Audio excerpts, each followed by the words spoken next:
These are some of the Ugandan citizens who, in November last year,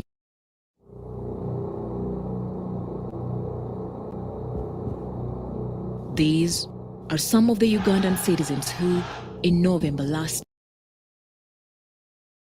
year, were shot on the streets of Kampala. Not by terrorists or criminals, but by the security forces of their own government.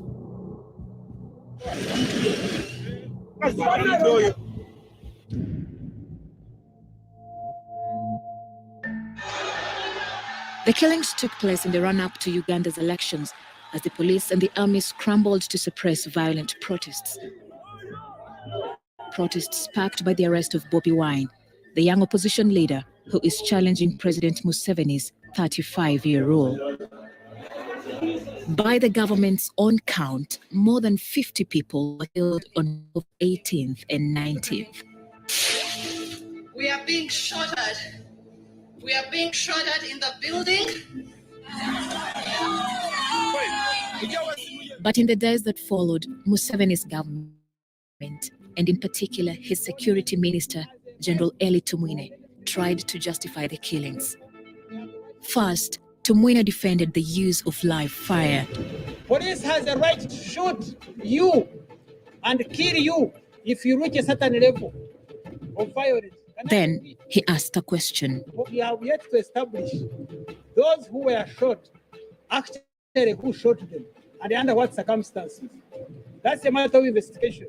Because as I have said, 6 months after that statement was made, no public inquiry into the killings has been held, and no investigation has been published by the Ugandan government.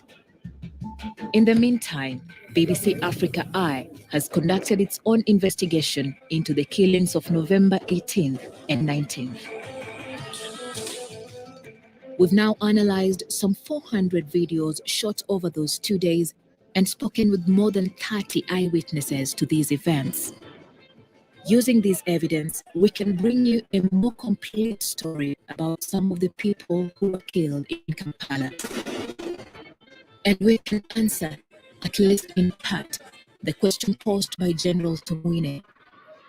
Who shot them and under what circumstances?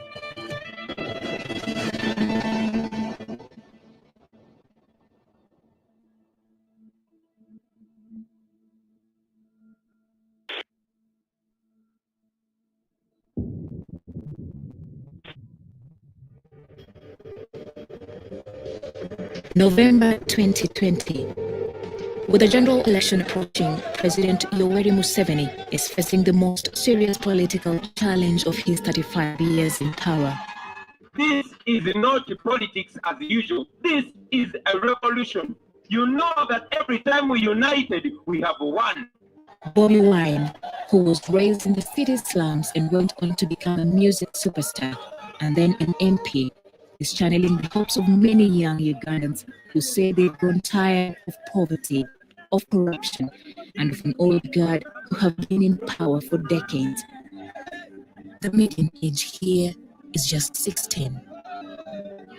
When Museveni took office in 1986, 3/4 of Ugandans hadn't even been born.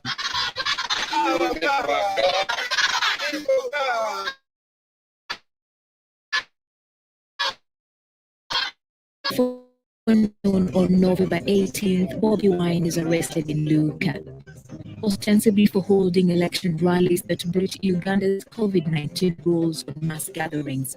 The arrest, his supporters say,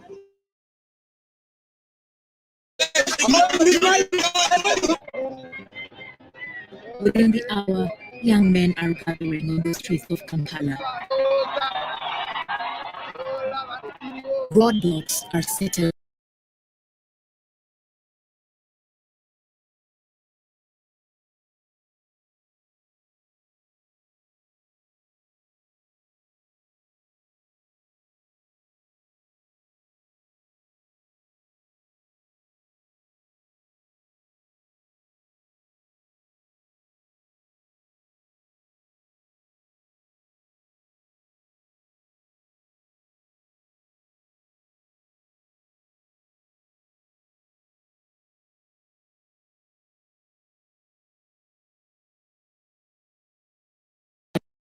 light.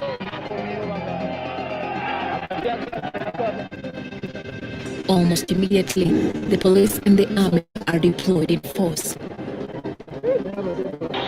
Tear gas is fired. By 2 o'clock, people have been shot. And one of them is this woman in the red skirt. Her death marks the start of a killing spree on Kampala Road.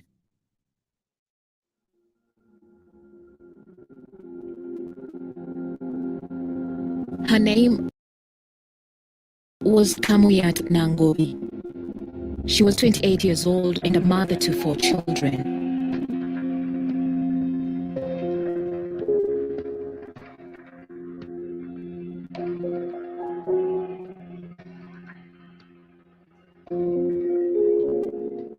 Kamuyat worked here on Kampala Road, cooking and delivering food to businesses in the neighborhood.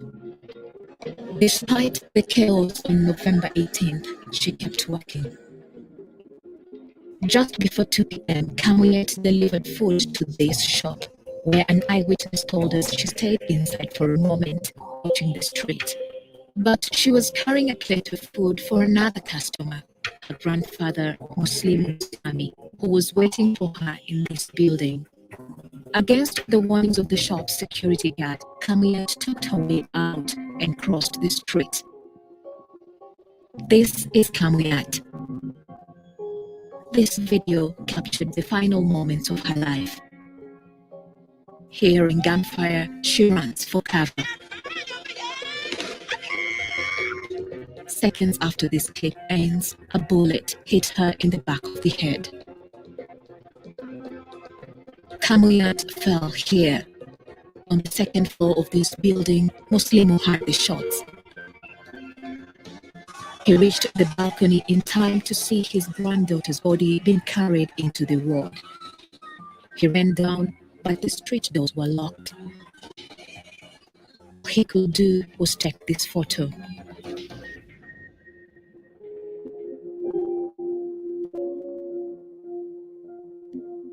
We now know who Kamuyat was and something about the circumstances in which she died. But General Tumuine's same question remains. Who shot her? The video we've already seen, the one that captures the final seconds of Kamuyat's life, was filmed from here. If we look more closely, we see a truck coming at speed down Kampala Road.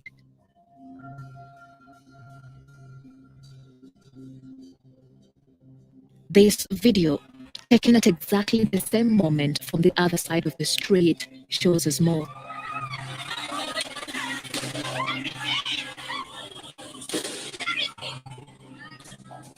It was a police truck marked with the identification number 17.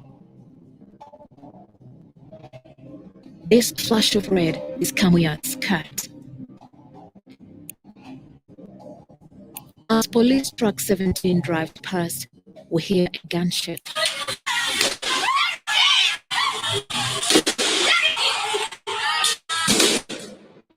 And Kamuyat falls to the ground.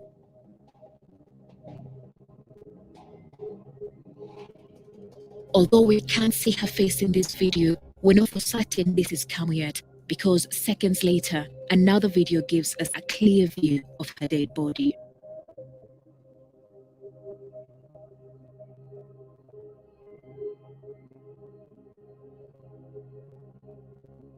She is lying outside this computer store, in the same place where she fell. The plates she was taking to her grandfather are smashed on the ground in front of her.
that around the same time, young men were burning tires and throwing stones along Ginger Road.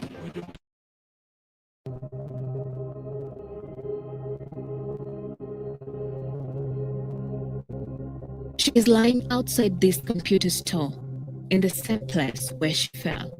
The plates she was taking to her grandfather are smashed on the ground in front of her.